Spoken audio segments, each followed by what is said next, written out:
Malaysia House Price Index from Q1 2016 to Q2 2021. So if you look at the orange bar, if you compare year to year, if you can see the house price index, the growth has been reducing in the reducing trend. However, it has been always in the positive. Now, however, Q2 2021 is the very first time where we see a negative growth in terms of Malaysia House Price Index.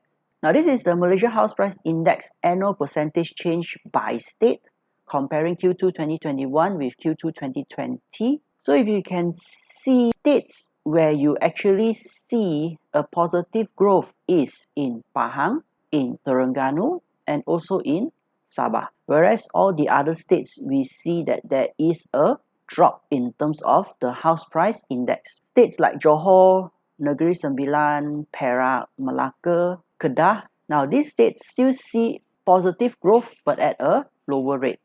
Whereas, if you look at the overall Malaysia, it is a drop in terms of house price index, and states like KL, Selangor, Penang, Perlis, and Sarawak, we actually see a drop in terms of the Malaysia house price index based on quarter to quarter.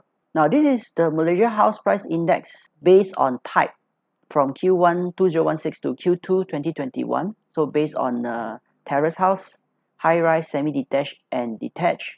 So if you can see that across all the different type, we are seeing a drop in terms of the house price index. Now, however, we can see that the terrace house, although we're seeing a downtrend, but is still in the positive growth, although slower.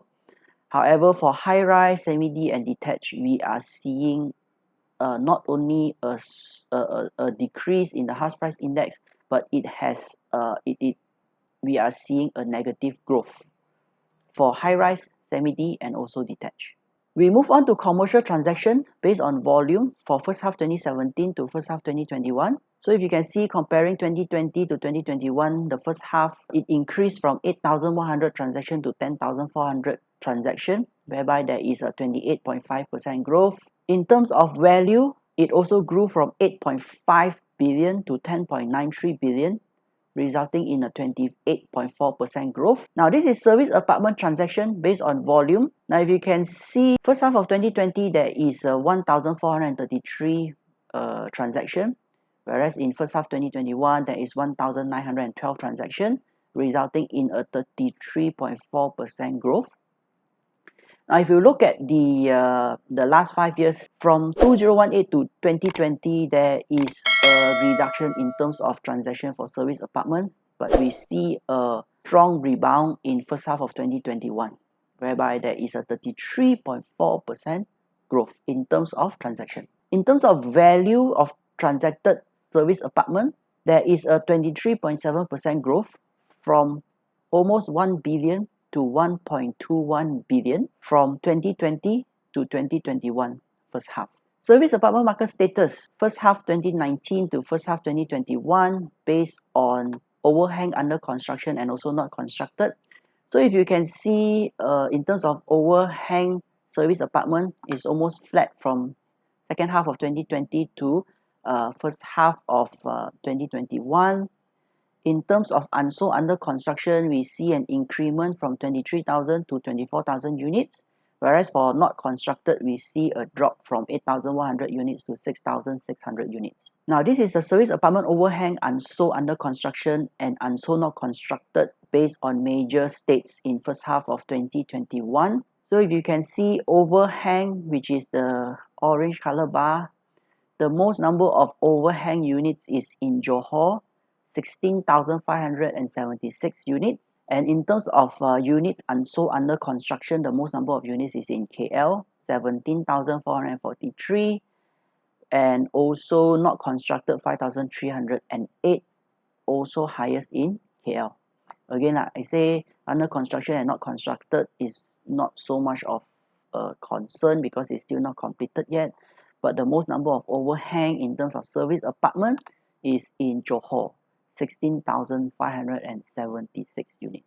Now this is based on service apartment, based on completion, start and new plan supply from first half 2019 to first half 2021. Overall, you can see that in terms of service apartment, there is an increment in terms of service apartment project that started construction. But if you compare based on the new plan and also completion, there is a drop for the service apartment from H2 2020 to H1 2021. Okay, we move on to industrial transaction data. This is based on volume from first half 2017 to first half 2021. So there was an increment from 1,980 units to 2,562 units. There is a 29.4% of increment in terms of volume in the industrial segment. Industrial market status. Now, if you look at it for industrial market, overhang is almost flat since first half of 2020 to first half of 2021. It's almost the same for under construction and also not constructed as well. It's almost flat from first half of 2020 to first half of 2021. Now this is the plan industrial completed start and also new plan first half 2019 to first half 2021. So if you can see comparing second half of 2020 to first half of 2021 in terms of completion, there is a drop, whereas for industrial which started construction and new plan supply is almost flat. So that's all I have for today. These are some of the Napic data for the first half of 2021. Now if you like to see more video of this kind, do like the video, share, subscribe and comment, and I will see you all again in the next video. Thank you.